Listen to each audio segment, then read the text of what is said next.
Assalamualaikum warahmatullahi wabarakatuh. Allah Subhanahu wa Ta'ala telah menciptakan surga dan neraka. Kita sebagai manusia akan ditempatkan sesuai dengan amal perbuatan kita pada saat di dunia. Ada yang kekal di neraka dan ada yang masuk neraka lalu Allah keluarkan sehingga masuk ke dalam surga. Berikut ini adalah kisah tentang manusia terakhir yang masuk surga.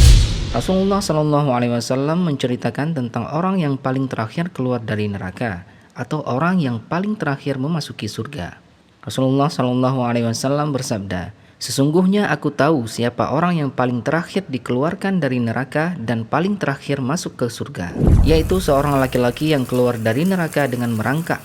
Kemudian Allah berfirman kepadanya, 'Pergilah engkau, masuklah engkau ke surga.' Ia pun mendatangi surga tetapi ia membayangkan bahwa surga itu telah penuh. Ia kembali dan berkata, 'Wahai Rabbku, aku mendatangi surga tetapi sepertinya telah penuh.' Allah berfirman kepadanya, 'Pergilah engkau dan masuklah ke surga.' Ia pun mendatangi surga tetapi ia masih membayangkan bahwa surga itu telah penuh. Kemudian ia kembali dan berkata, 'Wahai Rabbku, aku mendatangi surga tetapi sepertinya telah penuh.' Allah berfirman kepadanya, 'Pergilah engkau dan masuklah surga, karena untukmu surga seperti dunia dan 10 kali lipat darinya.' Orang tersebut berkata, 'Apakah engkau memperolok-olokku atau menertawakanku, sedangkan engkau adalah raja-raja?'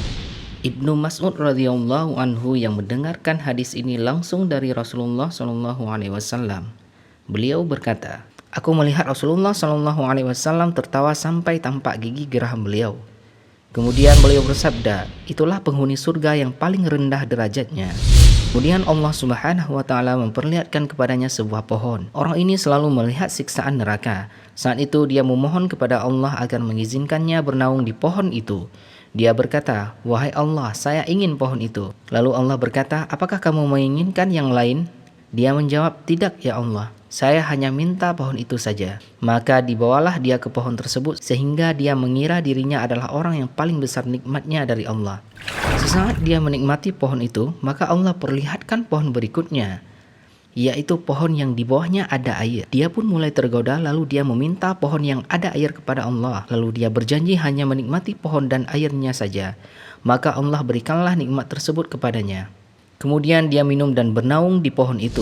Allah Subhanahu wa Ta'ala memperlihatkan lagi pohon berikutnya kepada dia. Lalu dia meminta lagi kepada Allah sampai akhirnya dia mendapati pohon yang terakhir yang dekat di surga. Maka dari kejauhan Allah bukakan pintu surga sehingga tercium wanginya. Dia melihat akan nikmat surga nampak seperti makanan, minuman, dayang-dayang, bidadari, dan keindahan lainnya. Dia mau meminta kepada Allah Subhanahu wa Ta'ala tapi dia malu karena sudah berjanji sebelumnya. Akhirnya dia pun meminta, 'Ya Allah, berikanlah aku surgamu. Hai anak Adam, tidak ada yang memuaskanmu.' Kata Allah, 'Apa kau mau aku memberikan kamu dunia seperti yang dimiliki oleh raja terkaya di dunia?' Dia menjawab, 'Apakah engkau mengejekku? Kaulah Tuhan pemilik alam semesta.' Allah pun tertawa dan berfirman, 'Aku tidak mengejekmu. Aku maha kuasa mewujudkan apa yang kau inginkan.' Orang itu pun dimasukkan ke dalam surga sebagai penghuni terakhir. Pada saat Rasulullah SAW menceritakan hadis ini, Ibnu Mas'ud melihat Rasulullah tertawa. Ibnu Mas'ud bertanya, 'Wahai Rasulullah, kenapa engkau tertawa?' Rasulullah SAW menjawab, 'Karena Tuhanku, Tuhan seluruh alam juga tertawa.' Itulah kisah yang Rasulullah ceritakan tentang penghuni terakhir surga. Wallahu a'lam bishawab. Sekian dari kisah ini. Assalamualaikum warahmatullahi wabarakatuh.